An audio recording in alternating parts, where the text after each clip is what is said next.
targeting the United States, our troops. মার্কিন জনগণের উদ্দেশ্যে খোলা চিঠিতে বার্তা দিয়েছেন ইরানের প্রেসিডেন্ট মাসুদ পেজেশকিয়ান। চিঠিতে পেজেশকিয়ান লিখেছেন, আধুনিক ইতিহাসে ইরান কখনোই আগ্রাসন, সম্প্রসারণ, উপনিবেশবাদ বা আধিপত্য বিস্তারের পথ বেছে নেয়নি। ইরান কখনোই আগে কোনো যুদ্ধ শুরু করেনি।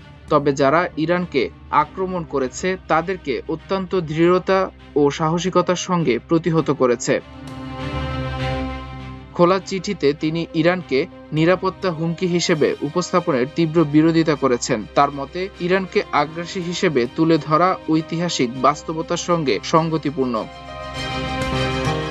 ইরানের রাষ্ট্রীয় সংবাদ মাধ্যম প্রেস টিভিতে প্রকাশিত এই চিঠিতে পেজেশকিয়ান লিখেছেন, ইরান তার নাম, সত্তা আর পরিচয়ের দিক থেকে মানব ইতিহাসের অন্যতম প্রাচীন ও ধারাবাহিক এক সভ্যতা।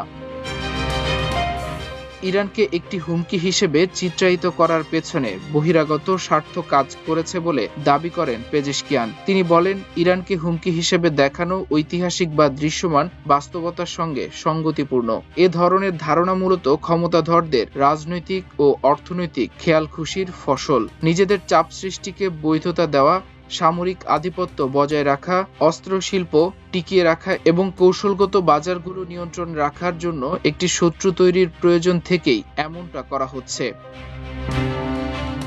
এদিকে ইরান থেকে খুব দ্রুত সরে আসবে যুক্তরাষ্ট্র এবং প্রয়োজনে আবারও ফিরে আসবে নির্দিষ্ট লক্ষ্যবস্তুতে আঘাত হানতে। বুধবার জাতির উদ্দেশ্যে ভাষণ দেওয়ার আগে বার্তা সংস্থা রয়টার্সকে একথা বলেছেন যুক্তরাষ্ট্রের প্রেসিডেন্ট ডোনাল্ড ট্রাম্প। ইরান যুদ্ধ ইতিমধ্যেই পঞ্চম সপ্তাহে গড়িয়েছে।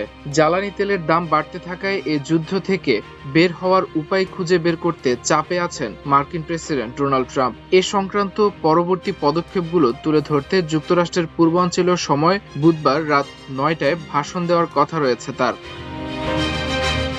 রয়টার্সকে দেওয়া এক টেলিফোন সাক্ষাৎকারে ট্রাম্প বলেন, তার ভাষণের একটি দিক হবে ন্যাটোর প্রতি তার চরম অসন্তোষ প্রকাশ করা। তার মতে, ইরানে মার্কিন লক্ষ্য অর্জনে এই জোটের পক্ষ থেকে সমর্থনের অভাব রয়েছে। ন্যাটো থেকে যুক্তরাষ্ট্রকে সরিয়ে নেয়ার বিষয়টি তিনি অবশ্যই বিবেচনা করছেন বলে জানান।